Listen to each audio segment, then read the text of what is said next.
Comisión de Salud de la 65ª Legislatura de la Cámara de Diputados, en el marco del ciclo de conversatorios sobre legislación y bioética, les da la más cordial bienvenida. El tema del día de hoy es voluntades anticipadas en salud mental. En este acto nos acompañan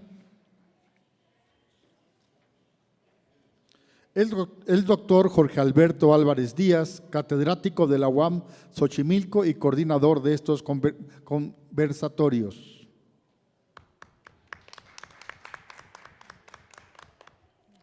La maestra María Rebeca Alcaide Cruz, secretaria técnica de la Comisión de Salud.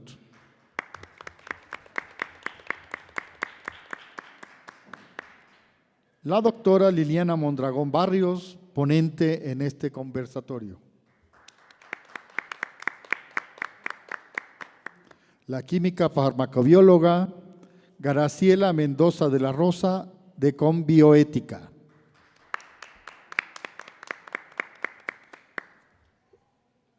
Para presentar a la mesa, cedo el uso de la palabra a María Rebeca Alcaide Cruz, secretaria técnica de la Comisión de Salud. Por favor. Gracias. Buenas tardes tengan todas y todos ustedes. Bueno, pues ya sabemos que han sido días de mucha actividad legislativa, pero independientemente de eso, pues también tenemos el día de hoy, como siempre, nuestros conversatorios ya programados en temas de bioética. El día de hoy me parece que es un tema fundamental el cual vamos a desarrollar, que son las voluntades anticipadas en materia de salud mental. Hablar de salud mental ha sido un tema recurrente de esta legislatura. Yo recuerdo perfecto que fue en esta legislatura cuando comenzaron a hacerse, no es cierto, de hecho fue en la 64ª legislatura cuando se hizo la reforma, pero la aprobación como tal fue en la 65ª, donde finalmente pues puede ya y se ve reflejada en el Diario Oficial de la Federación en abril del 2022.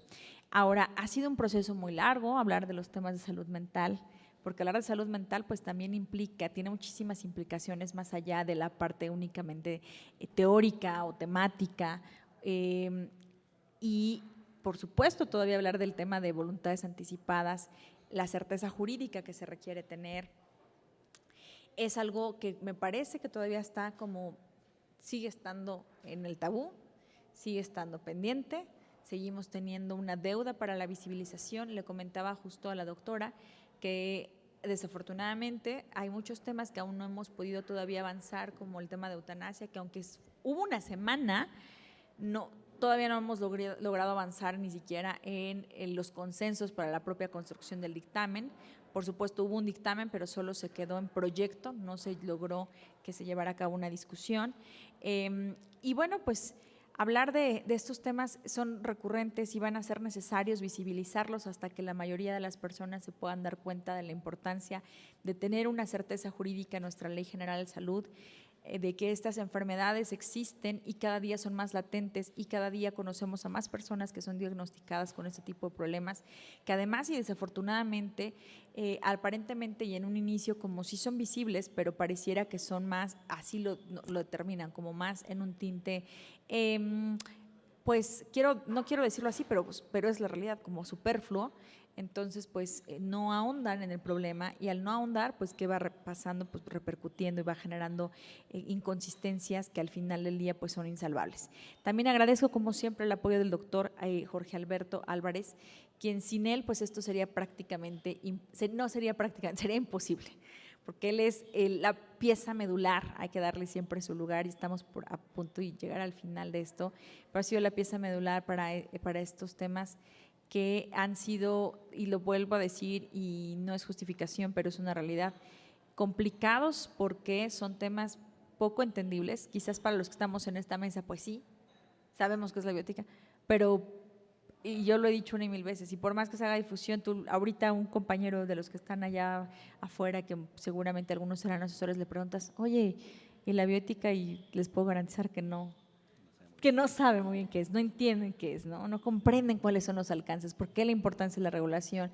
Pareciera de pronto que es como nada más, te hablan siempre lo mismo, pero cuando realmente está el caso ahí en concreto, híjole, qué difícil es. Entonces empiezan los dilemas bioéticos. ¿Cómo tener, bueno, eso decía Donald Dworkin, cómo tener una respuesta única? No existen respuestas únicas. Y eso es algo muy interesante que nos plantea justo la bioética. Pero bueno, gracias al doctor José Alberto. Le doy el uso de la palabra al doctor para que haga la presentación, por supuesto, de nuestra ponente del día de hoy.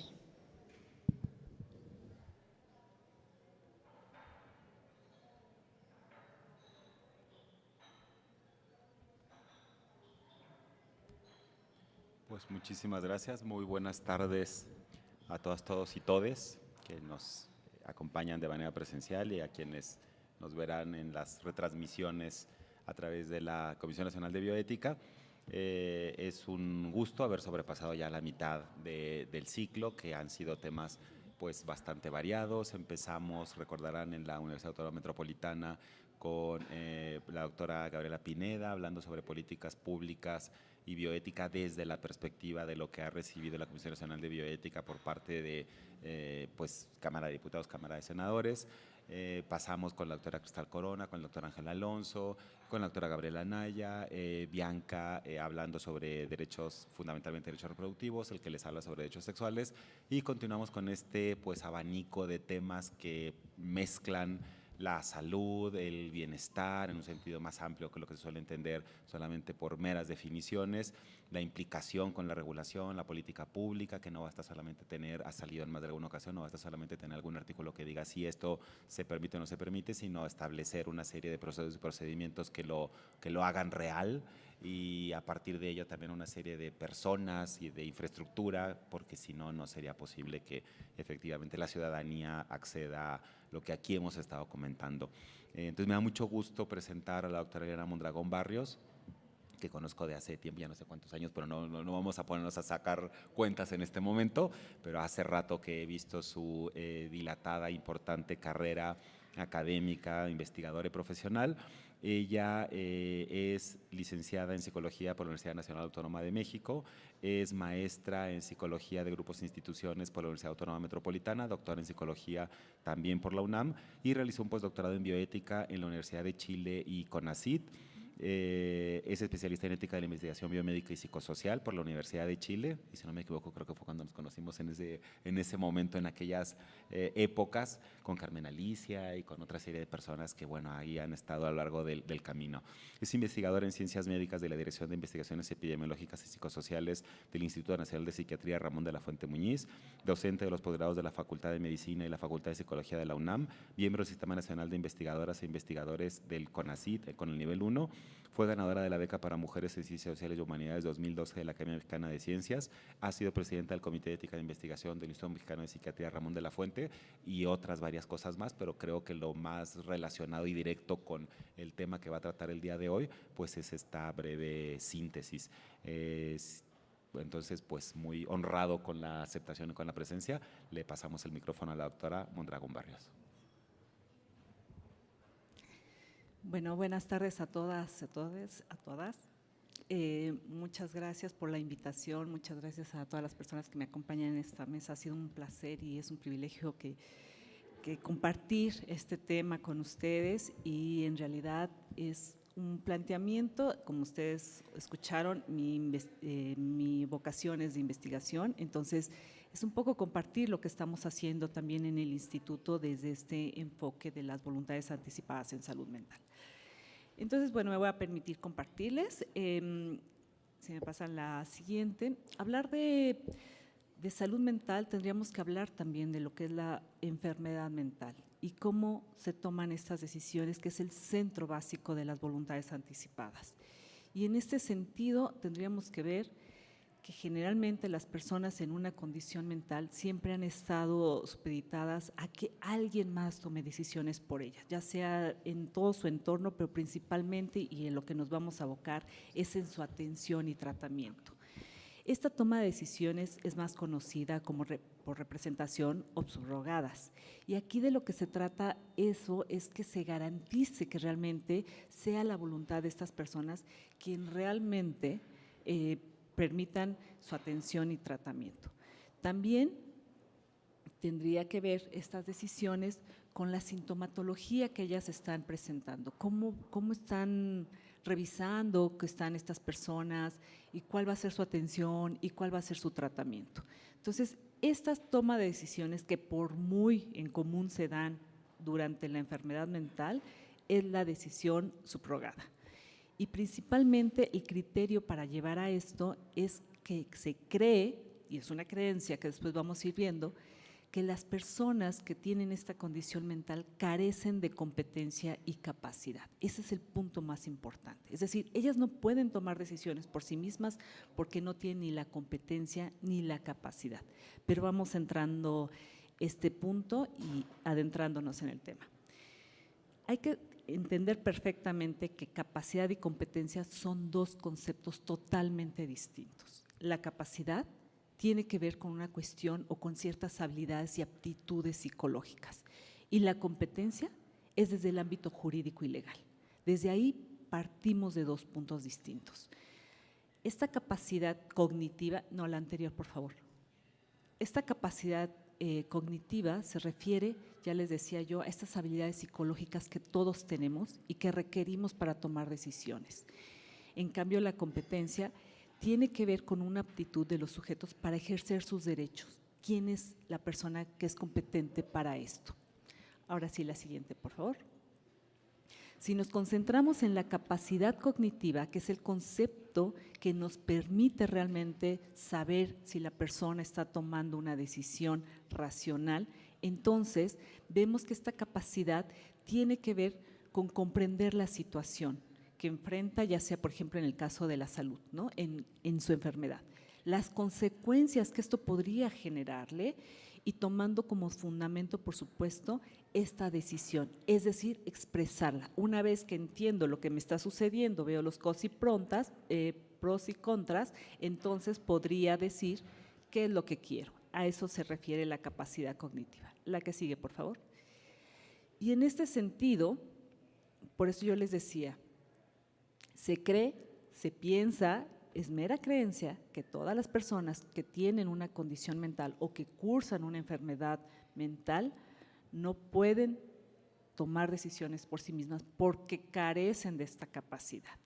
Y también se asume que todas las personas que tienen un tratamiento o que van a un tratamiento psiquiátrico o atención psiquiátrica es porque no tienen esta capacidad mental, ¿no? Eso es, digamos, tiene que ver con los prejuicios, con el estigma y demás. Aquí el punto central es que tendríamos que pensar que la enfermedad mental no es sinónimo de discapacidad ni tampoco de incapacidad. Entonces, eso es algo muy importante que debemos tomar en cuenta. La que sigue, por favor. Es decir, los pacientes que cursan una enfermedad mental pueden tener en cierto grado esta capacidad cognitiva, pero lo suficiente para comprender lo que está pasando en su situación médica, emitir un juicio y evidentemente tomar una decisión al respecto. ¿Qué es lo que quieren en su atención? ¿Qué es lo que quieren para sus tratamientos? La que sigue, por favor. También hay que considerar, y eso es cierto, que un trastorno mental, una enfermedad mental puede disminuir y alterar esta capacidad.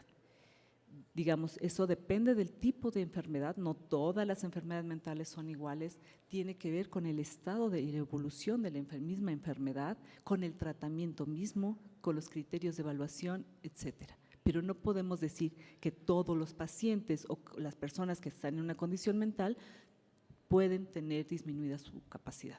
Y si así fuese, entonces tendríamos que ver qué es lo que pasa. La que sigue, por favor. Entonces, de lo que estamos hablando son dos cosas muy importantes. Una es la primera, la parte de la capacidad. Y en este sentido, una persona puede perder su capacidad para decidir frente a una situación médica que involucra su salud, pero aquí es muy importante, no pierde el derecho de decisión. Si se fijan, estamos hablando de la capacidad que puede estar disminuida, pero no, y tener la persona la competencia en este sentido de que sigue teniendo ese derecho. Y la otra situación es si tuvo la capacidad para prever y expresar su voluntad libremente y lo hizo con anterioridad o anticipadamente, entonces esta voluntad deberá de respetarse y tenerse en cuenta para que realmente surta ese efecto para la aplicación. Entonces, son dos posibilidades muy importantes y esto nos lleva entonces al tema directamente de lo que es la voluntad anticipada. La que sigue, por favor. La que sigue. Entonces, cuando hablamos de voluntad anticipada de salud mental, tenemos como antecedente, por lo menos en nuestro país, en México, la voluntad anticipada al final de la vida. Hay que considerar que voluntad anticipada es en salud en general y se pueden dividir en diferentes áreas.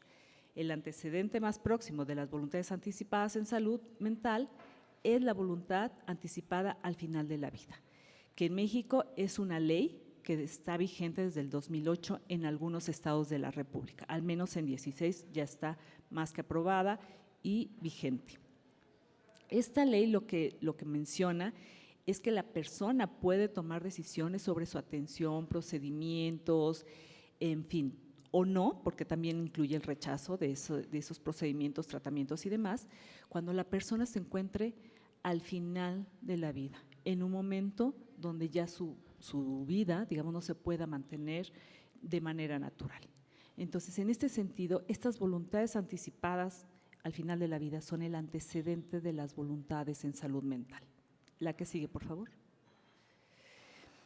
Y hay que considerar que estas voluntades anticipadas en general están sustentadas en acuerdos internacionales o en convenciones internacionales.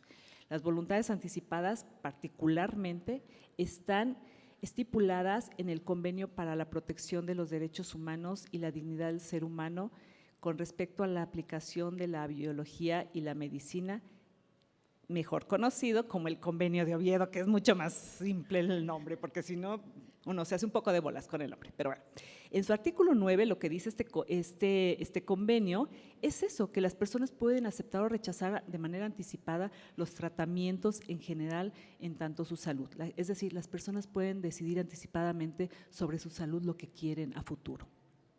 Entonces, tenemos esta parte del antecedente legal y la parte del antecedente en derecho internacional con las convenciones. La que sigue, por favor. Y en este sentido, entonces ahora sí, vemos las voluntades anticipadas en salud mental, que cuando se hizo la convocatoria en la ONU, muchas personas bajo esta condición participaron. Por eso se consideran que es una conquista por parte de estas personas en el ejercicio de su derecho de autodeterminación para aquello que tiene que ver con su salud de manera prevista. Eso es muy importante porque ellos participaron como colectivo y entonces aparecen estas voluntades anticipadas en salud mental. La que sigue, por favor. ¿Pero qué son entonces las voluntades anticipadas en salud mental? Bueno, constituyen un proceso, al igual que el consentimiento informado es un proceso mediante el cual las personas con condición mental predeterminan los aspectos de su cuidado posterior. Se aplica cuando éstas pudiesen carecer de la capacidad para que se conozca y se respete sus deseos sobre su tratamiento. Entonces, si se fijan en la definición, aparece nuevamente la capacidad, ¿no? Y su derecho para realmente anticiparse a lo que ellos quieren. La que sigue, por favor. ¿Pero qué contienen entonces las directrices o las voluntades anticipadas? Bueno, ahí puede haber muchos aspectos, entre esos, pues las medidas terapéuticas. Y entre esos tenemos los medicamentos, como pueden ser los antipsicóticos, los psicoactivos, etcétera. La terapia electroconvulsiva, que es muy polémica y muy controversial en el campo de la atención en psiquiatría, que también aparece, puede estar ahí incluida dentro del contenido de las voluntades anticipadas. También están las alternativas a la hospitalización, las restricciones y la reclusión, digamos, sobre todo cuando hay un internamiento involuntario. Y es precisamente ese internamiento involuntario que también puede incluirse como parte de los deseos de una persona para que pueda hacerse durante una crisis cuando ella ya no puedan tomar esa decisión. Entonces, estas son algunas, hay muchas otras, pero esto es lo que internacionalmente se ha, digamos, concebido que puede ir dentro de las directrices y voluntades. La que sigue, por favor. Entonces, ahí las voluntades anticipadas tienen 3 puntos muy importantes. Uno es que también estas voluntades anticipadas, al igual que las voluntades en general que están sustentadas por el Convenio de Oviedo, las voluntades anticipadas en salud mental están sustentadas en la Convención de los Derechos de las Personas con Discapacidad. Esa convención es muy importante y lo que plantea no solamente es un cambio de paradigma, sino cambio de paradigma me refiero a un modelo social de la atención en salud mental. Y también plantea un término muy particular, el concepto de discapacidad mental.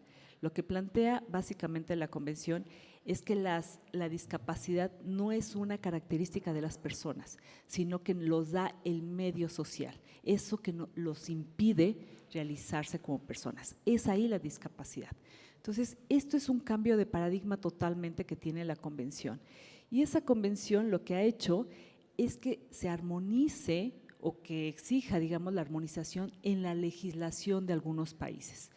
Un ejemplo claro es lo que marcó ahí la ley de Chile, en Chile de salud mental, y en México, que es esta reforma que se dio en el 2022. Entonces, esas dos legislaciones o esas reformas de esas dos legislaciones a nivel de Latinoamérica tienen esta armonización, digamos, están basadas en los términos y en el modelo de la Convención de los Derechos de las Personas con Discapacidad. Eso es muy interesante porque si ustedes ven y vamos a ir viendo la legislación, ahí aparecen los términos que dicta la declaración. La que sigue, por favor. En este sentido, también esta declaración lo que menciona es que se debe asumir en este cambio de paradigma un cambio de postura. En lugar de un paternalismo asistencial, la de un acompañamiento, la de un apoyo en la toma de decisiones. Y esto está muy armonizado con lo que yo decía al principio. Recuerdan que decía que las personas pueden tener una capacidad disminuida, entonces es como eso, si está disminuida necesitan un apoyo en la toma de decisiones y a eso se refiere, está armonizado con la convención. También en la convención lo que nos dice es que tendría que eliminarse todos los tratamientos e internamientos forzosos. Esa es una idea que tiene la convención y que bueno, el camino hacia la atención en salud mental se va a dirigir hacia allá.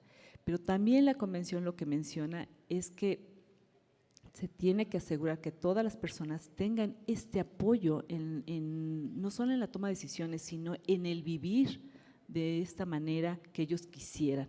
Y eso no solo incluye las decisiones en salud, sino su vida diaria y también en la atención, tratamientos y servicios de atención en salud mental.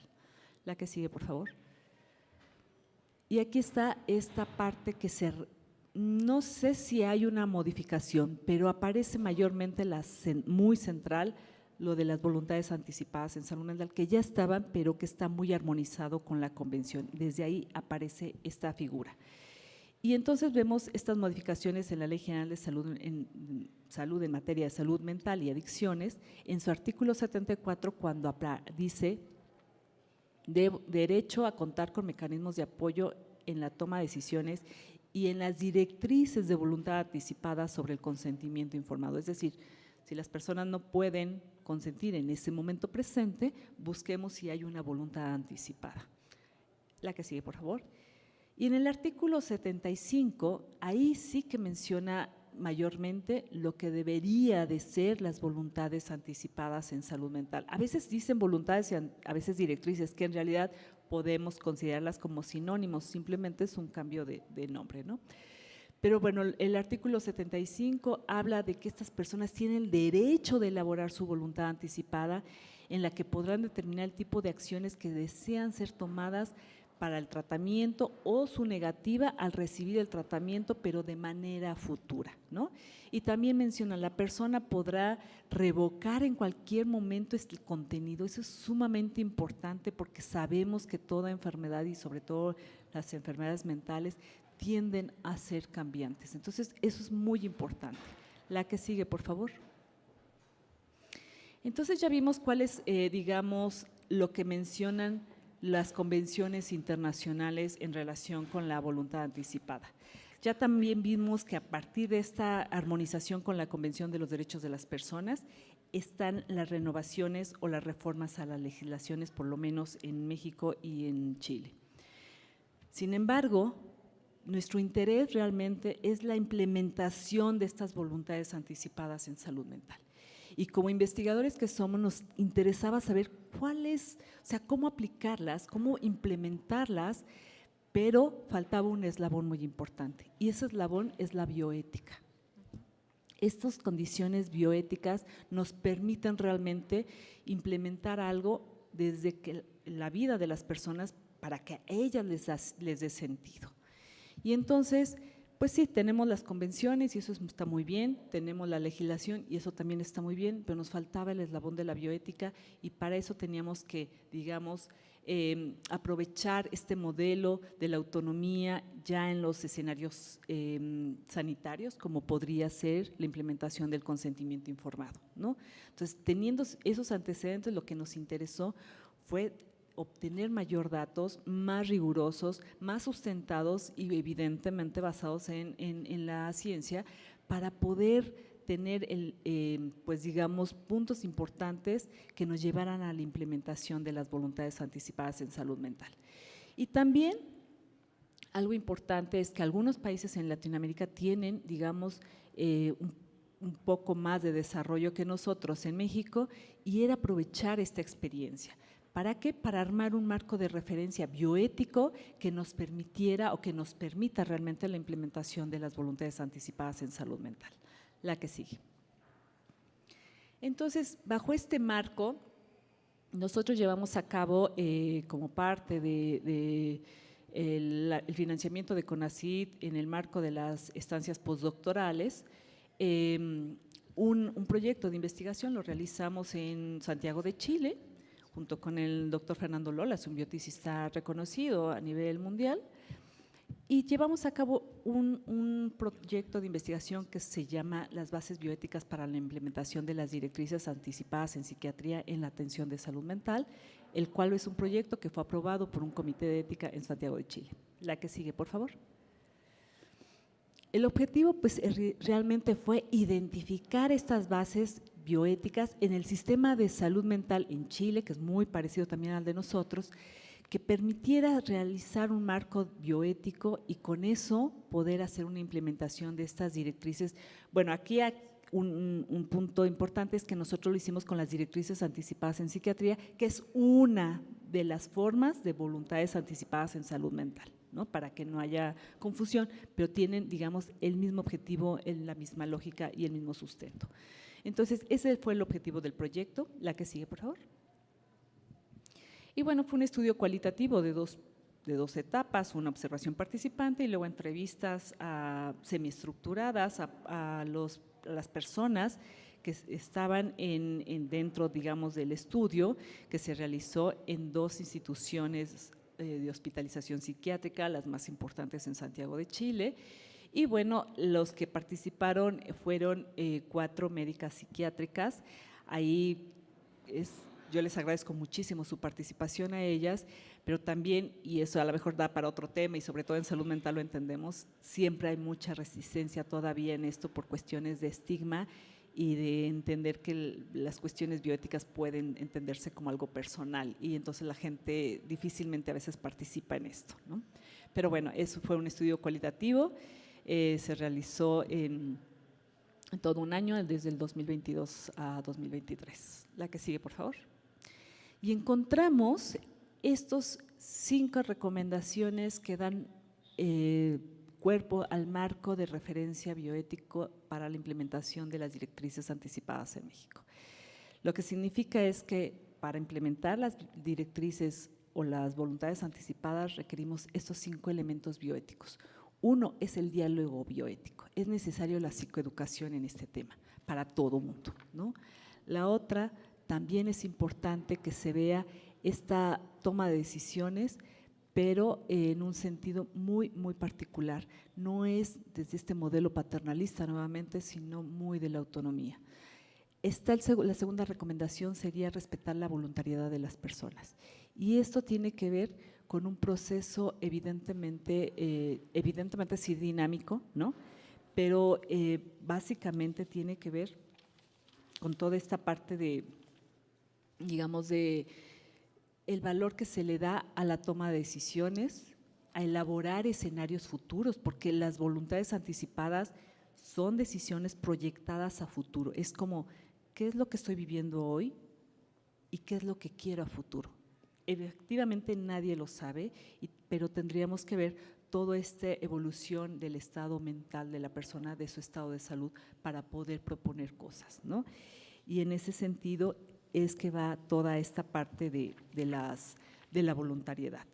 También está la parte del valor prospectivo en la relación médico-paciente, eso es muy importante, ¿no?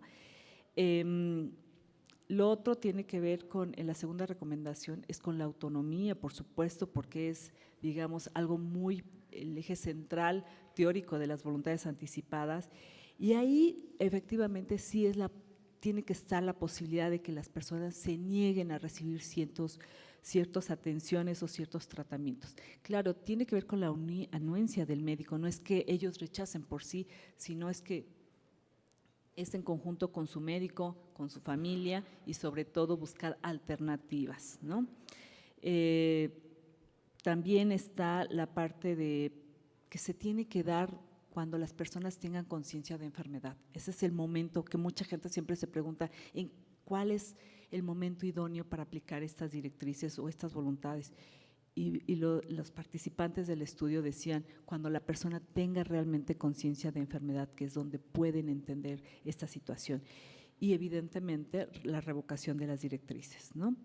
También está, ya decía yo, la relación con el médico y la familia, porque el médico es el que tiene que avalar esta circunstancia de los tratamientos y de la atención. La familia tiene que estar de acuerdo, de otra manera sería terrible, porque si no están de acuerdo, entonces las voluntades anticipadas no sirven.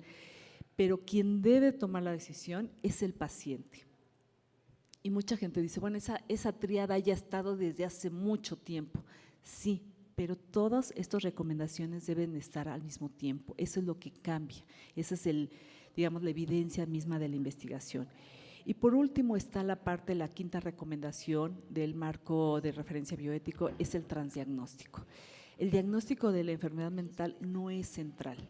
No podemos decir las personas con esquizofrenia sí pueden optar por una directriz anticipada y las personas con psicosis no, porque evidentemente la comorbilidad y la variabilidad de esta en la enfermedad mental es muy evidente, y los diagnósticos no nos están permitiendo realmente aportar nada a decidir quién puede o no optar por las directrices anticipadas. Pareciera que todo mundo podría hacerlo, pero desde el enfoque del transdiagnóstico. Y eso significa también que tiene que ver con la vida de las personas, desde una parte más dimensional de la enfermedad mental, más fenomenológica, que permita todo eso.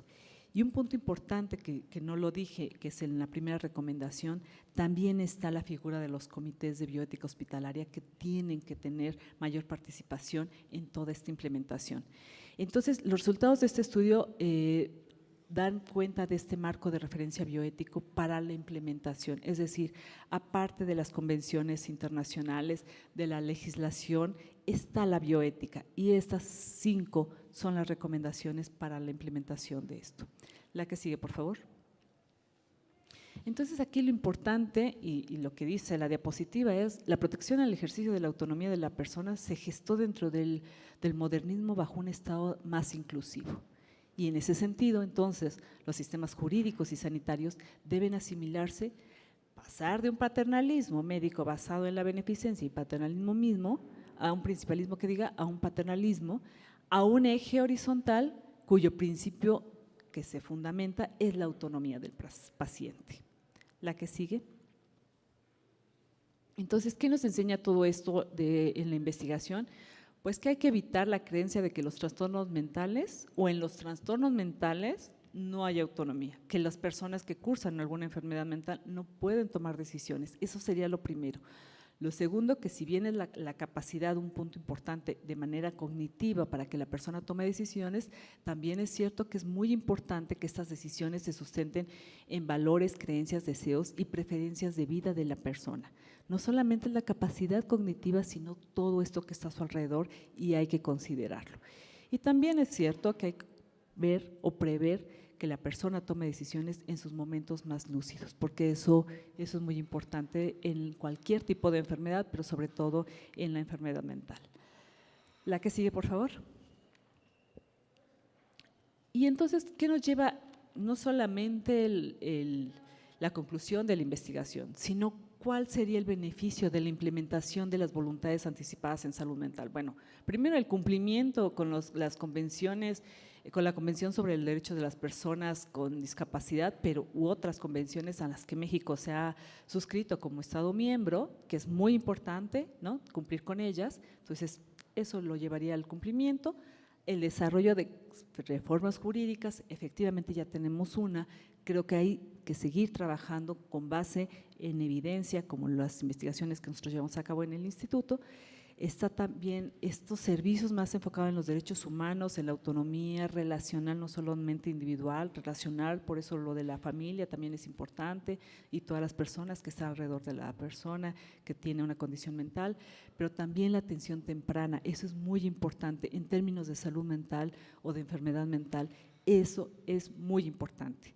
Las personas que sufren una enfermedad mental tardan 14 años en que se diagnostique esta, por eso es muy importante.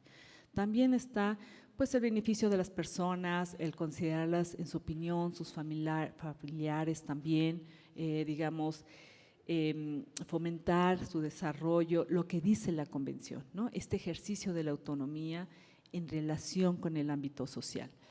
Los modelos de acompañamiento, el modelo de asistencia, de presunción de la capacidad es muy importante, es un cambio de paradigma en la atención en salud mental y eso tendríamos ya que implementarlo. Y también, si bien las voluntades anticipadas en salud mental no vienen a solucionar lo del internamiento involuntario, sí aportan para que al menos en tiempos, en la temporalidad, una persona en un estado presente pueda decidir si en un momento de crisis más adelante puede internarse voluntariamente. Y aunque parece una contradicción, en términos temporales no lo es y entonces eso puede disminuir. De hecho, eso está probado a nivel internacional, que una persona que tiene una voluntad anticipada disminuye mucho el internamiento involuntario. Y bueno, pues eso sería, digamos, el punto en general de compartir. La última, por favor. Y yo les agradezco mucho su atención. Muchas gracias.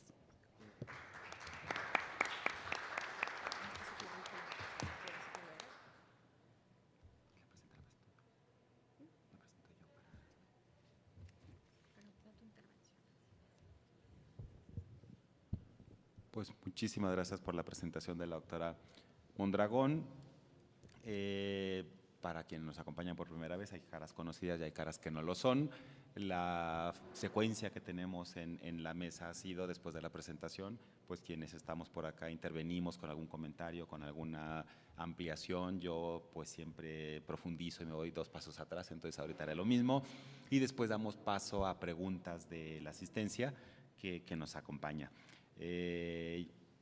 Yo quisiera decir algo antes de presentar a la química Graciela Mendoza de la Rosa, que es dar esos 2 pasos atrás. Me parece muy importante tocar estos temas, me parece que con la experiencia de investigación de la doctora Aliera Mondragón parece que están claros y lo están con esta presentación, pero hay algunos términos en donde habría que repensar algunas cosas por lo complejo que es no solamente la operatividad para aplicarlo en el ámbito clínico, sino luego llevar a, como nos decía la maestra Rebeca Alcaide, a esa certeza jurídica que se necesita para que eso se pueda llevar a cabo.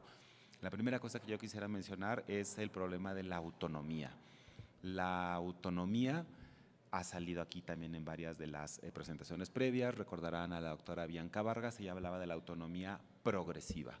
Nadie nace siendo autónomo. Entonces, la autonomía, si la conseguimos, es una conquista. Porque ser mayor de edad y tener el INE no es sinónimo de ser autónomo. No me va a dar tiempo de desarrollarlo, pero hay gente muy mayor de edad que es profundamente heterónoma en ética. Entonces, no es lo mismo el término ético que la posibilidad jurídica de tomar decisiones y de ser un sujeto de derecho. La autonomía también tiene una dimensión que más recientemente no es la visión más antigua autonomista de yo soy el único que dice todo, sino que se habla cada vez más de una autonomía relacional. Somos autónomos frente a alguien, no podemos ser autónomos en abstracto o aislados de la sociedad. En griego, idion significa uno mismo y el idiotes era aquel que creía que iba a conseguir la virtud fuera de la polis. Entonces, esta es una cosa que también tendríamos que repensar y que no siempre tiene el mismo peso. Esto de opina la familia y opina el Comité Hospitalario de Bioética y opina este y opina el otro, habría que considerar el estado en ese momento de la salud mental, qué tan deteriorado está o no para esa persona, cómo es la dinámica familiar, qué grado de dependencia puede tener esa persona con respecto a su entorno familiar o su entorno social, o no tenerlo. Entre más autónoma sea, pues a lo mejor es menos la intervención de la familia, pero entre más sea la dependencia con la familia, a lo mejor se necesita más del apoyo de la familia. Esto siempre es una cosa que no se puede decir así a rajatabla, pues siempre es de esta manera o no debe ser de esta manera. Por eso la ponderación caso por caso, pero tener un marco que permita tomar todas estas circunstancias. Dejaré ahí lo de la autonomía y pasaría a dos cosas que se han, y saliéndome un poquito de la enfermedad mental, quedándome en el campo de la salud mental, pensando que aquí estuviésemos todas y todos sanos, que es mucho suponer. En salud mental se han hablado de algunas limitaciones que tenemos sin enfermedad mental, precisamente para prever esos escenarios a futuro. La base de todo esto se entiende que es la autonomía, el pedir permiso por medio del proceso del consentimiento informado, y las voluntades anticipadas terminan siendo un consentimiento informado a futuro. Entonces hay que plantearse un determinado escenario a futuro, y en el plantearse escenario a futuro hay muchas posibilidades de que nos equivoquemos. Por eso el diálogo tiene que ser más profundo y mucho más complicado. ¿Por qué? Voy a mencionar solamente dos grandes rubros y dentro del segundo dos ejemplos. Hay sesgos que tenemos desde el punto de vista cognitivo, porque no conocemos o porque conocemos y entendemos mal una determinada situación que nos puede pasar a lo individual o le puede pasar a nuestra familia o le puede pasar al cuidador o le puede pasar al propio Comité Hospitalario de Bioética. Si tenemos ahí dentro del comité, no debería, pero si tenemos a alguien dentro del comité, una persona que tenga este tipo de estigmas de que las personas no deben de decidir o no pueden decidir, pues vamos mal con el comité, que puede ocurrir, de hecho ocurre, lamentablemente, pero ocurre. Entonces hay ese tipo de sesgos, por desconocimiento o por mal conocimiento. Pero hay otro tipo de sesgos que son sesgos afectivos. Hay en la literatura en lengua inglesa algo que se conoce como el affective forecasting, que es una paradoja afectiva a futuro.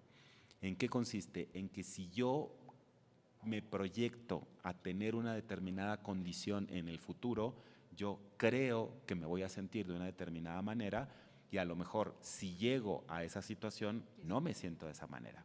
Me puedo sentir mejor o me puedo sentir peor, pero me puedo sentir muy probablemente de forma diferente. Esto se ha estudiado y hay literatura no solamente en ética, en psicología, en economía, para la toma de decisiones y que la gente compre lo que le interesa a las empresas que compremos. Hay mucha literatura en este sentido. Y hay otra más propiamente médica dentro del mundo de la discapacidad, que es la disability paradox, la paradoja de la discapacidad. También el pensar, bueno, si yo me quedo sin visión, pues ya no quiero vivir. Y a lo mejor me quedo sin visión y sigo por la vida tan tranquilo. Entonces, es una cosa muy complicada que al plantearnos un escenario futuro hay que considerar que podemos introducir y seguramente tendremos alguno de estos sesgos, y por eso es muy importante, como bien decía la doctora Mondragón, pues una cosa es tener la voluntad escrita y otra no pedirle permiso a la persona nuevamente en el momento que llegue a esa situación. Mientras la persona pueda expresarlo, hay que verificar constantemente que sigue estando de acuerdo con aquello que dijo. No se trata de, bueno, mira, aquí me firmó usted esto y ahora a ver cómo le hace porque yo tengo su voluntad. No, que también es una manera de entender mal esta serie de procesos. Entonces, dejando esto que es como más para polemizar un poquito, les voy a presentar a la química Graciela Mendoza de la Rosa. Ella es egresada de la Universidad Autónoma Metropolitana de la Unidad Xochimilco, cursó la maestría en bioética en la Universidad Panamericana y realizó el trabajo de tesis donde enfocó el tema del uso recreativo de cannabis, y actualmente realiza el doctorado en el programa de bioética aplicada de la Universidad de Anáhuac en el campus norte. Tiene más de 10 años de experiencia en el campo de asuntos regulatorios de la Comisión Federal para Protección contra Riesgos Sanitarios, la COFEPRIS, adscrita al área de importación y exportaciones de insumos para la salud, en donde una de las actividades principales fue la emisión de permisos de importación y exportación de medicamentos, dispositivos médicos, células, tejidos de forma física, así como de forma electrónica a través del portal de ventanilla única del comercio exterior mexicano, así como ser enlace con diferentes áreas como protocolos de investigación, licencias y área jurídica. Actualmente, se ve ahí en el cartelito, se desempeña como jefa del Departamento de Análisis de Políticas Públicas de la Comisión Nacional de Bioética, con Bioética, otra de las instituciones que está pues detrás de la organización de todo este evento, en donde funge como apoyo de la Subdirección de Políticas Públicas y Bioética en análisis de diversos temas como inteligencia artificial, medicina regenerativa, donación de órganos, por mencionar algunos de ellos, para emitir opiniones técnicas y pronunciamientos con el fin de apoyar la divulgación de la cultura bioética en diversos sectores como el académico, el político y el social. Entonces, teniendo esta serie de antecedentes, pues vamos a ver un comentario que nos puede hacer sobre la presentación de la doctora Elena Mondragón. Adelante. Muchísimas gracias por la presentación. Agradezco a la maestra Rebeca Alcaide la invitación, al doctor Álvarez también por la invitación para participar en este conversatorio, y asimismo felicito a la doctora Liliana Mondragón Barrios por la presentación del tema Voluntades anticipadas en salud mental. Como bien sabemos, la salud mental en México es uno de los temas que quizá han sido muy estigmatizados en toda la sociedad. Aunado a eso, a que, como bien lo comentaba la doctora Mondragón, hemos tenido un sistema de salud paternalista. Entonces, hasta cierto punto eso ha mermado la capacidad de ejercer la autonomía como tal. La bioética, como lo hemos visto a lo largo de estos conversatorios, es una pieza fundamental para todas y cada uno de los temas que aquí se han planteado. ¿Por qué? Porque es muy importante que tengamos una visión bioética de diferentes aspectos. Como lo hemos visto, la bioética es un parteaguas en varios puntos de decisiones, entonces de ahí radica su importancia. Como ustedes habrán escuchado, y como bien lo comentaba el doctor Álvarez hace un momento, a veces no sabemos ni qué es la bioética. Por eso en mi caso como bioeticista, yo promuevo que los estudios y la bioética se promueva desde el pregrado para que las nuevas generaciones ya tengan conocimientos en bioética.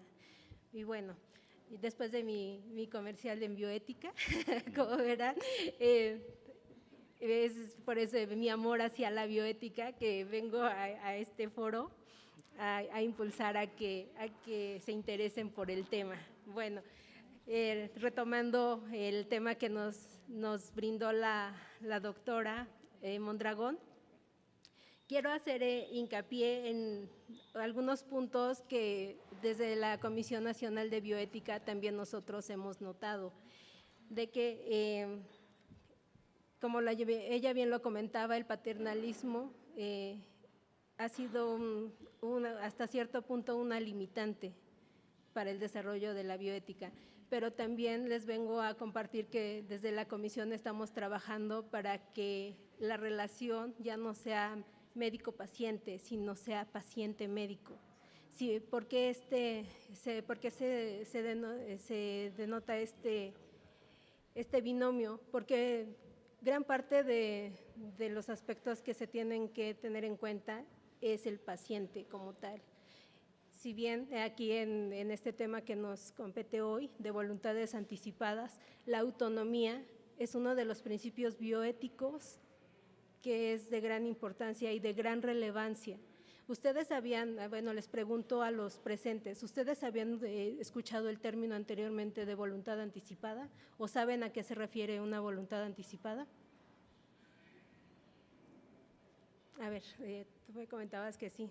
¿Nos puedes compartir qué es?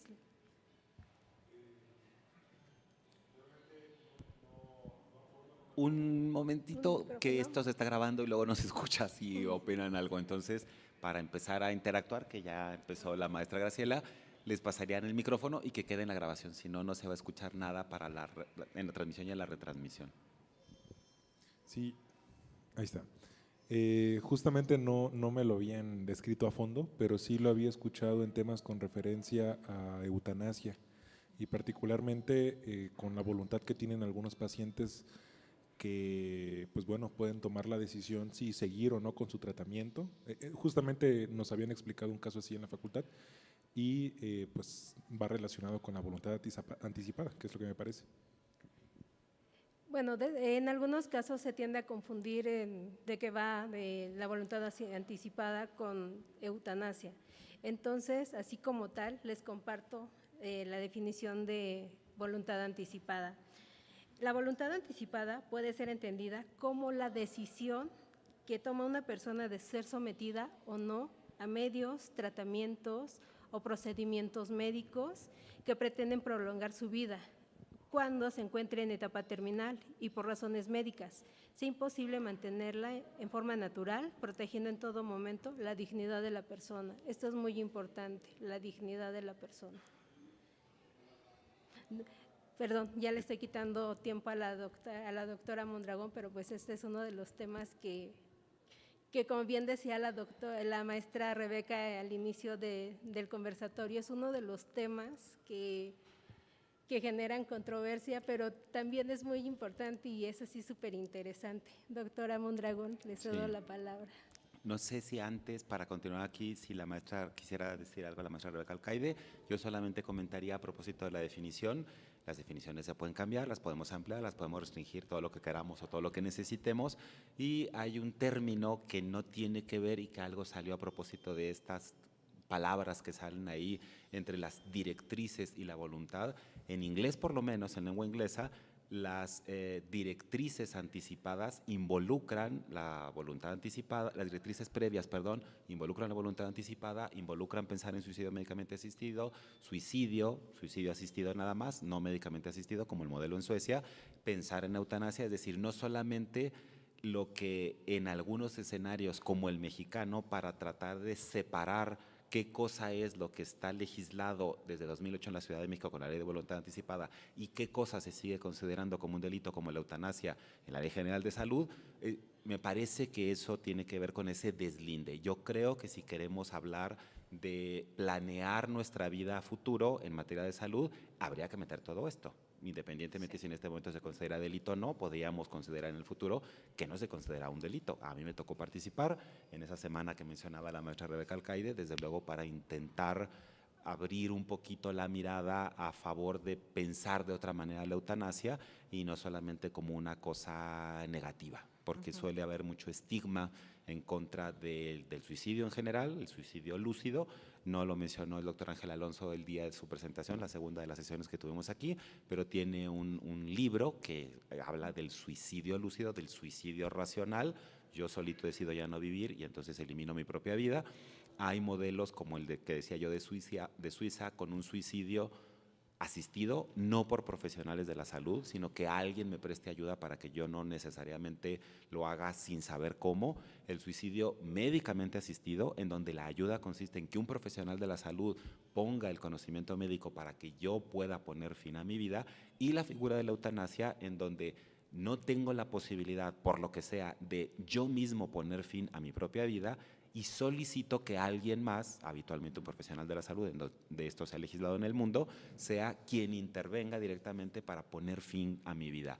Todo eso lo podemos pensar a futuro, lo podríamos incluir dentro de esa figura amplia de directrices previas, en donde la voluntad anticipada podría ser si quiero que continúe con mi tratamiento o no, desde el punto de vista más biológico, si lo queremos ver así, o desde el punto de vista más de la salud mental, como nos comparte la doctora Mondragón. Entonces le voy a ceder la palabra a la maestra María Rebeca Alcaide para otro comentario y regresamos la palabra a la doctora Mondragón con esta serie de reflexiones y pasamos a ver si hay alguna pregunta de la asistencia.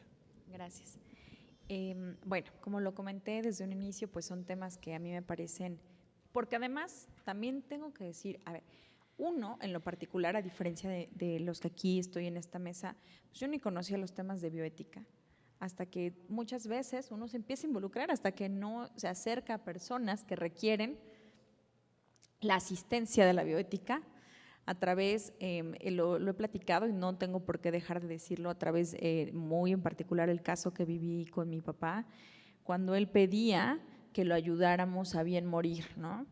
Y entonces, en esa desesperación y en esa recurrencia que pedía que ya lo ayudáramos a morir, uno había visto a lo mejor hace muchos años la película de Mar Adentro, pero…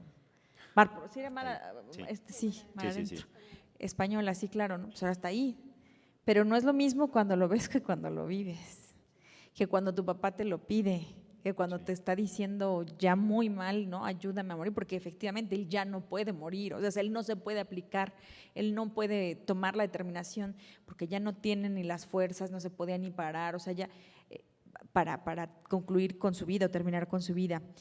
Y luego, cuando empiezas a ver cosas que suceden a tu alrededor, empiezas a voltar y dices, también sucede aquí, sucede allá. O sea, son temas indiscutiblemente que creo que sí están muy mal vistos, porque hay una carga, y ni siquiera es una carga moral, más bien creo que es una carga ideológica desde ciertas religiones, sin entrar en específico, porque no es una, o sea, desde ciertas religiones es un tema de creencias.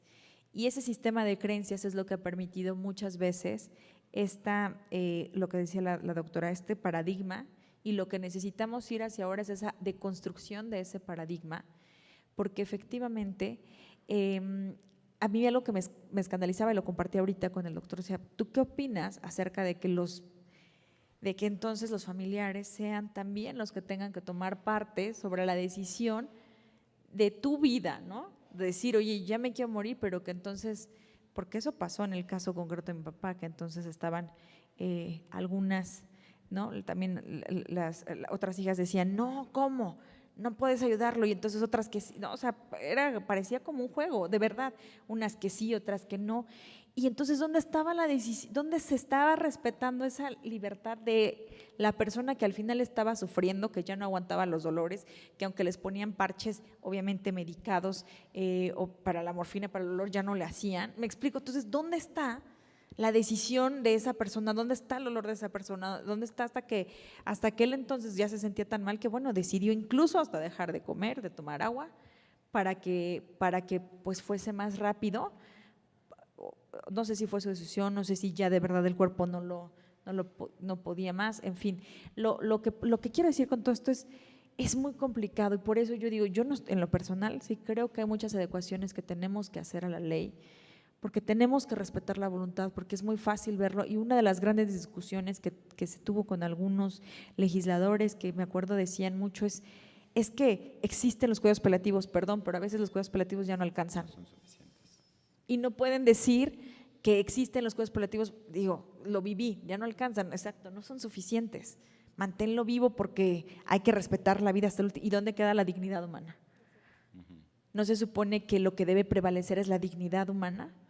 Por eso entonces yo sí creo que debemos, suponiendo, como hay muchos casos de personas que conocí, sufrieron por algún motivo un accidente en el que perdieron, y lo hablo en especial de la vista, en el que perdieron la vista y su vida fue en decadencia, y muchas de ellas sintieron que incluso su dignidad fue trastocada.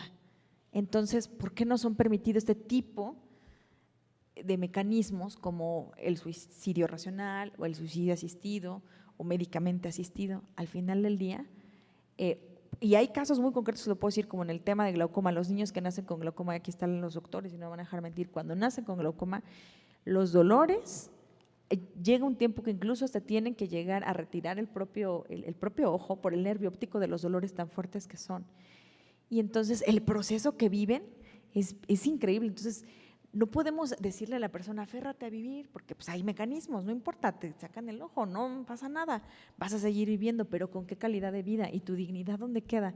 Es tu decisión. Entonces, son cosas que tenemos que atender sí o sí, son temas que tenemos que revisar. Y me encanta que estén los jóvenes, porque de ustedes va a depender esto, porque entre ustedes van a estar los próximos legisladores, porque en ustedes va a estar impulsar estas iniciativas. Nosotros somos el presente, el ahorita acá, pero en ustedes está que estas iniciativas se impulsen, porque además las enfermedades van en aumento, que eso es lo peor. Las enfermedades van en aumento y desafortunadamente cada día las enfermedades más graves, y también no hay medicamentos, y no es por un tema de abastecimiento, en general, no hay medicamentos a veces que alcancen para el tipo de enfermedad y para el tipo de dolores que se están viviendo. Entonces, bueno, eso solo sería mi comentario, y le cedo la palabra, por favor, a la doctora Liliana. Muchísimas gracias. Bueno, muchas gracias por sus opiniones, me parecen todas sumamente pertinentes. Creo que es algo que sí me gustaría aclarar es las voluntades anticipadas pueden darse en diferentes ámbitos. Lo que están comentando es al final de la vida. Y creo que el punto de la investigación que presenté y que les compartí es en salud mental totalmente.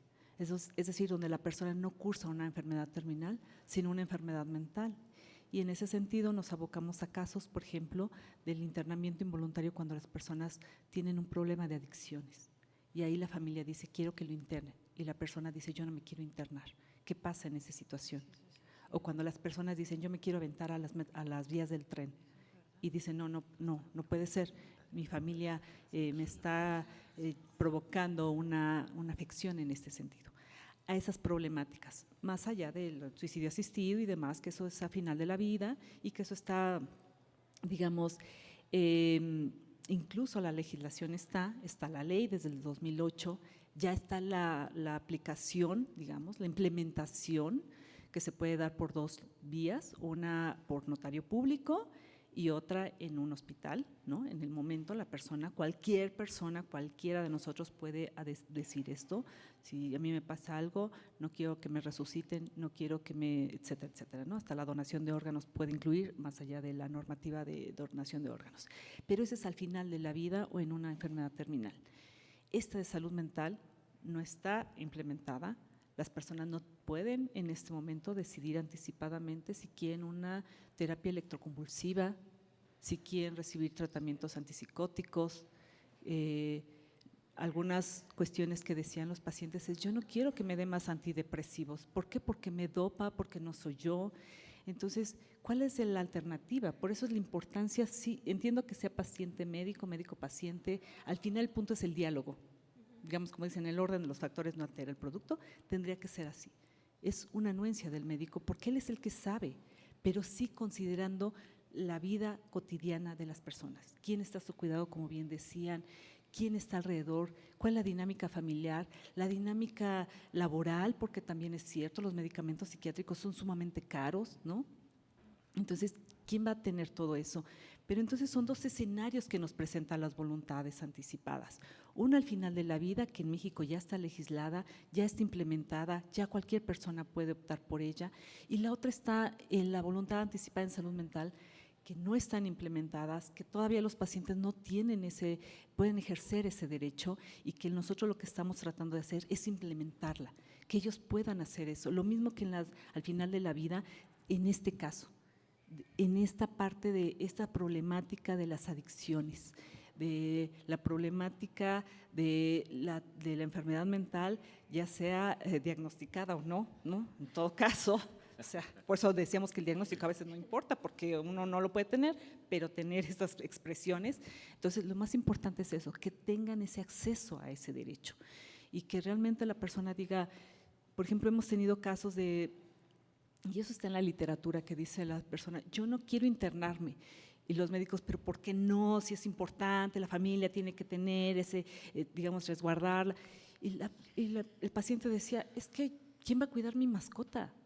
Entonces dices, no puede ser, todo el mundo haciéndose una historia de por qué no se quiere internar. Y al final es por eso, es la escucha del paciente, de la vida cotidiana del paciente, ¿no? Y en todo caso va en ese marco de cotidianidad de la vida de las personas, estas voluntades anticipadas en salud mental, que queremos, por lo menos queremos que se apliquen, que se implementen como está ya implementada, por lo menos en México, la voluntad anticipada al final de la vida. Que las personas tengan el derecho anticipadamente de decir cuál es el tratamiento que quieren, si quieren realmente tener un internamiento en el momento de la crisis, que su familia también se incluya. Sí es cierto, a veces es este dilema de si la familia quiere algo. En salud mental quizá el dilema no es tanto como al final de la vida, porque implica otras cuestiones emocionales que siempre están ahí, pero que también son muy importantes. Porque algo que se ha visto de la voluntad anticipada al final de la vida es que en México hay mucha gente que las tiene, pero que no se aplican, porque la familia no sabe que están, que la persona optó, o la otra es, no, ¿cómo puedes decidir por esto? No, yo no te voy a, no, va a ser lo que yo diga. Y eso no es el respeto a la voluntad anticipada. Entonces, esas cuestiones, esos vacíos que puede tener la voluntad anticipada al final de la vida, es lo que queremos que no pase en la voluntad anticipada en salud mental. Entonces, ese es un punto que nosotros nos estamos abocando a la implementación de las voluntades anticipadas en salud mental para resolver todos estos dilemas y que tienen que ver o problemáticas en el ámbito de la salud mental y de las adicciones, porque así lo dice la ley. Entonces son cosas distintas, sí se relacionan, por supuesto, tienen encuentros y comunes y eso es muy importante. A mí me parece fantástico que al menos se haya abierto la posibilidad de ambos temas y bueno, pues hay mucho que pensarle todavía y desarrollar en el tema. Muchas gracias.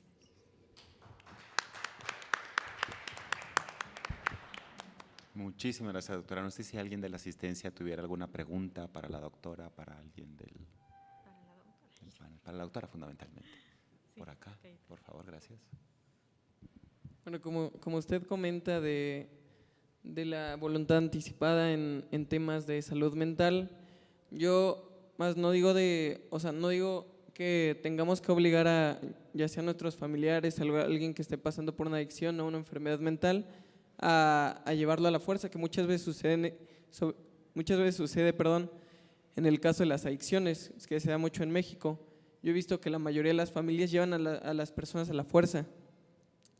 Bueno, yo no estoy tan de acuerdo con eso, pero sí pienso que se debería de guiar, porque muchas personas con enfermedades mentales no saben qué es lo que quieren, necesitan, digámoslo así, un empujón, alguna ayuda para darse cuenta, porque realmente si dejamos que tomen las decisiones así, por ejemplo, de un adicto que pues ya la verdad pues su mentalidad no es muy fuerte, piensa que ya no tiene arreglo, que no puede mejorar.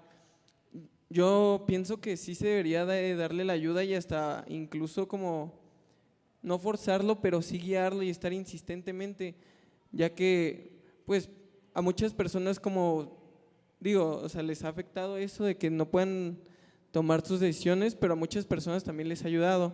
En el caso de que pues se le ha brindado la ayuda, ya sea a la fuerza o no, pero pues a final de cuentas se le ha ayudado. Entonces no sé usted qué opine que hasta cierto punto se debe meter la familia. Esa es mi pregunta. Sí, muchas gracias por la pregunta, súper interesante, porque efectivamente en algún foro cuando decíamos que la Convención de las Personas con Derechos de Discapacidad pretendía eliminar los internamientos forzosos o el internamiento involuntario, las familias levantaron la mano y dijeron, ¿y qué vamos a hacer? ¿No? ¿Qué vamos a hacer en caso de que alguien de algún familiar se ponga muy mal, si no hay internamientos, ¿no? O como muchas veces se creía con estas reformas de la legislación de que se iban a desaparecer los psiquiátricos, ¿no? Entonces decían, ¿qué vamos a hacer? ¿No? ¿Dónde los vamos a llevar para que puedan tener una atención adecuada? En realidad, lo importante es,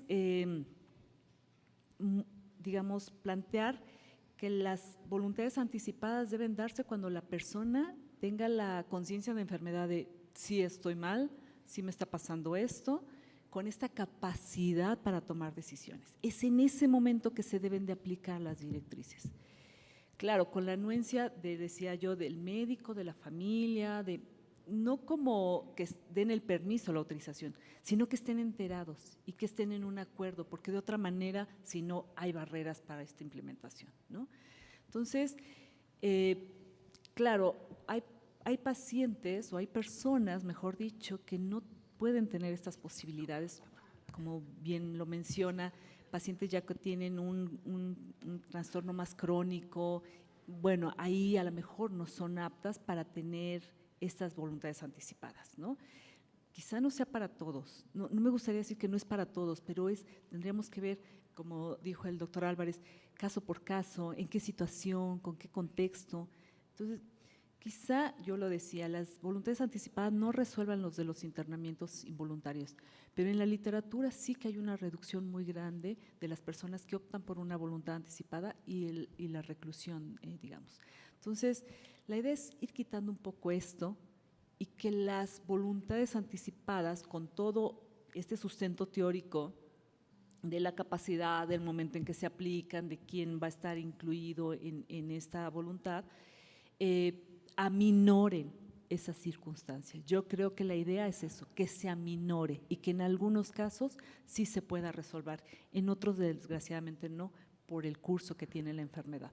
Pero por eso la familia sí es importante, porque incluso cuando hay voluntades anticipadas, eso lo dice la literatura en otros países que ya la tienen aplicada, reduce el desgaste médico, porque le quita la responsabilidad de tomar decisiones inmediatas, ¿no? Y también a la familia. Entonces eso, digamos, está ciertamente comprobado. No sé, en nuestro contexto habría que seguir haciendo más investigación, pero es un punto importante, aminorar estas circunstancias. Y las voluntades creo que se encaminan para eso.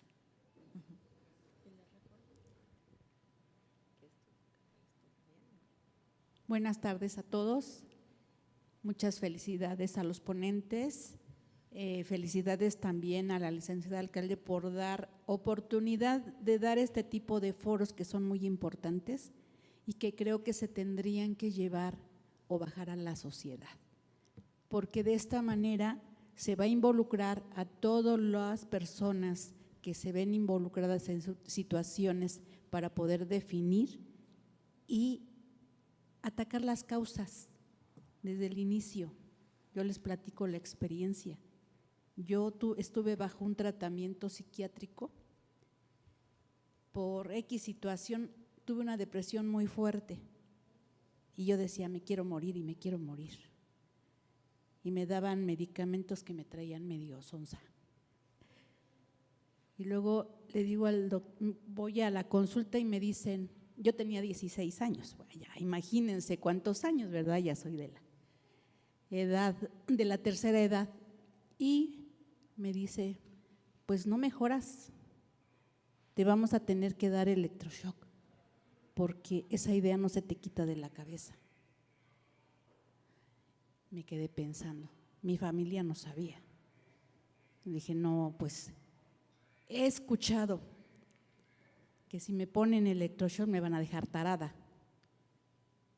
Entonces, mejor me curo yo, dejé de ir al psiquiatra y decidí buscar una solución a mi problema. Me costó mucho trabajo y los médicos siempre decían, te tienes que tomar. Me acostumbré un poquito al diazepam.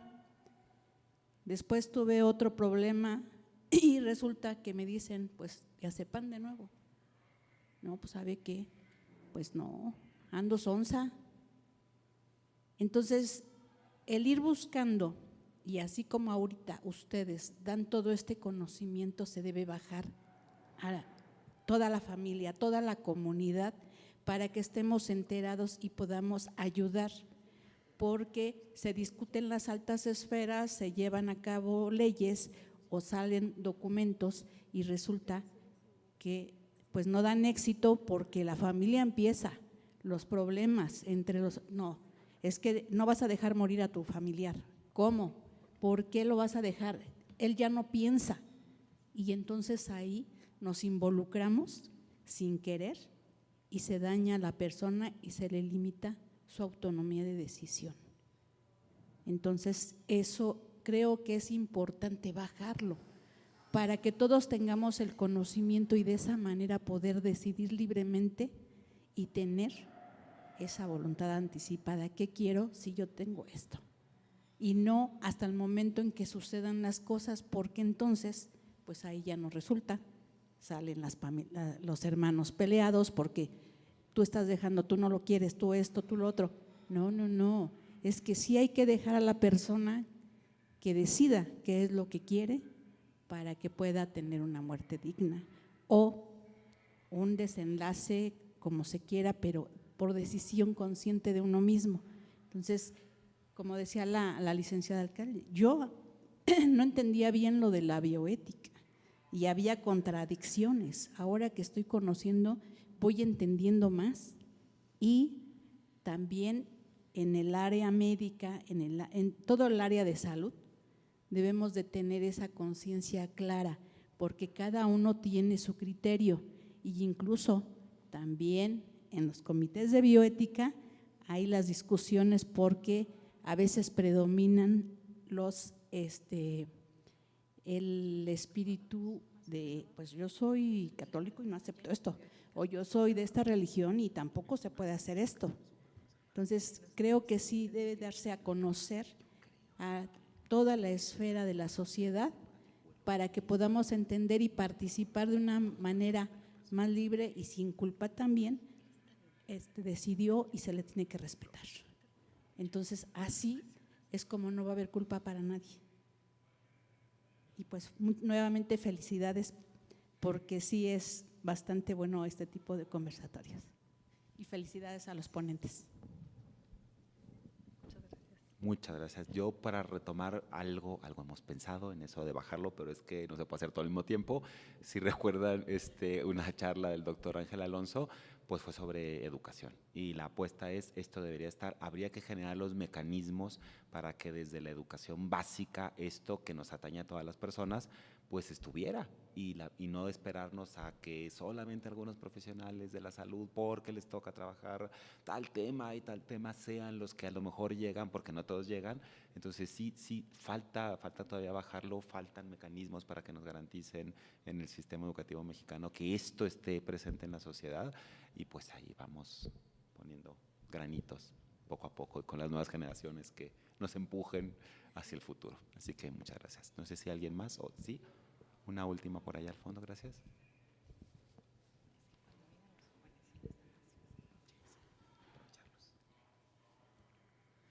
Bueno, no sé si me permitan a la doctora Liliana Mondragón hacerle una pregunta un poco personal, porque, bueno, en mi caso yo realmente no conocía este tema, pero había escuchado ciertos comentarios de una de mis hermanas que estudia psicología. Me había dicho, si a mí me da Alzheimer, yo quiero una muerte asistida, ¿no?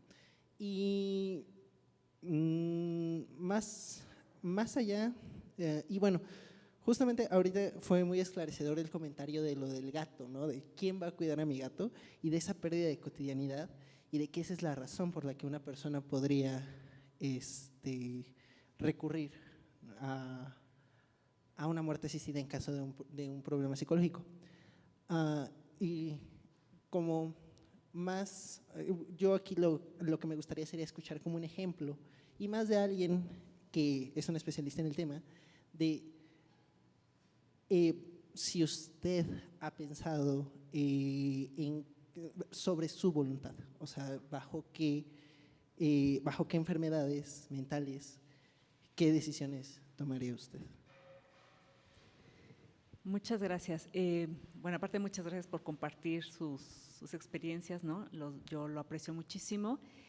Es complicado porque efectivamente, como dijo la maestra Alcaide, o sea, cuando ya toca uno, cambia la visión, ¿no? Yo por muchos años me he dedicado también al tema de suicidio, y siempre la gente me decía, ¿por qué te enfocas en un tema que es un poco siniestro, ¿no? Escuchar a las personas que tienen ideación suicida y que quieren terminar con su vida no es algo sencillo. Y sin embargo yo decía, bueno, yo los escucho porque yo creo que yo no podría llevar a cabo un acto de ese tipo. Pero nadie está ajeno a la cuestión de las enfermedades o de las manifestaciones mentales. Y un ejemplo claro es, por ejemplo, después del terremoto del 2017, que la mayoría de los habitantes de la Ciudad de México sufrimos estrés postraumático. Y bueno, si oímos la chicharra, evocamos esa parte, ¿no? Y es un estrés postraumático que lleva a no dormir, sudoraciones, temblores, toda una sintomatología. Efectivamente, creo que el caso, en otro término también de enfermedad, en este caso más neurológica, como el Alzheimer, es tremendo, ¿no? De hecho, hay una película, no sé si la han visto, que no recuerdo porque no soy buena para, ¿no? Perdón, de una profesora, ¿no? Que le da Alzheimer, es una profesora universitaria. Creo que es Alice. Alice, creo, tienes razón. Sí. Bueno, yo cuando la vi dije, qué proyección, o sea, no, yo creo que… Lingüista ella. Sí, además. Entonces es como bien complicado. Yo diría, yo ahí sí que tengo, de hecho la voluntad anticipada al final de la vida se puede hacer en cualquier año, en cualquier momento del año. En la notaría yo ya pregunté, ¿no? Claro, ahí necesito la firma de mi médico, pero creo que es importante, al menos yo personalmente lo haría en enfermedades neurológicas, en este caso. Porque a mí, por eso digo, yo soy psicóloga, uno no va por la vida, hay una coincidencia en los temas. Y esto de la capacidad es algo que a mí me afecta mucho en la persona, ¿no? También después de la pandemia, todo mundo tuvimos una baja de la capacidad cognitiva, no hay mayor concentración, atención, etcétera, ¿no? Lo hemos vivido a la mayoría, no digo que todos, pero la mayoría. Entonces yo creo que mi firma de voluntad anticipada al final de la vida va a ser en enfermedades neurológicas. Y en salud mental, pues yo creo que todas, porque evidentemente uno nunca sabe, desde una depresión que es muy común, ¿no? Y desde una ansiedad, vivir en la Ciudad de México, de verdad que quien no tenga ansiedad es porque es un privilegiado, pero creo que va en ese sentido, al menos la sintomatología, no sé si la enfermedad, pero la sintomatología creo que sí. Entonces esa sería mi respuesta y muchas gracias por la pregunta.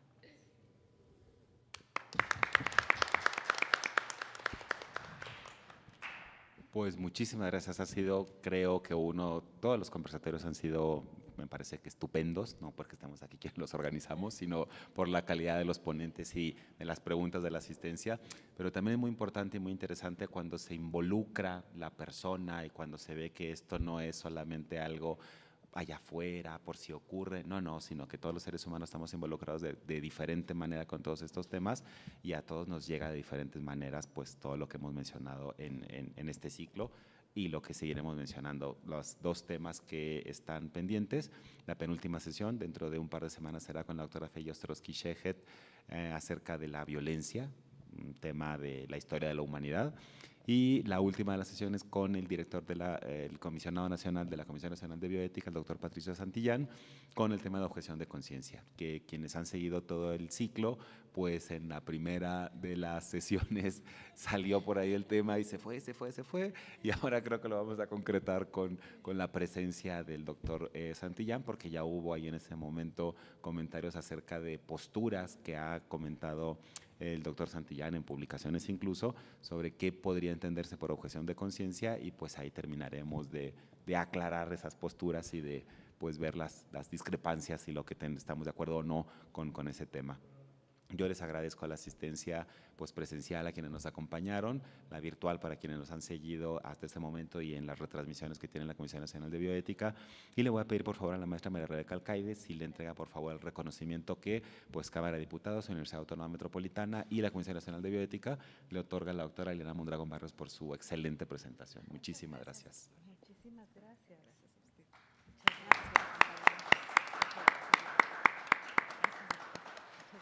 Pues muchas gracias y les invitamos a los siguientes conversatorios si gustan estar de manera presencial o seguirnos por las redes de Cámara de Diputados, UAM y con Bioética. Muchas gracias.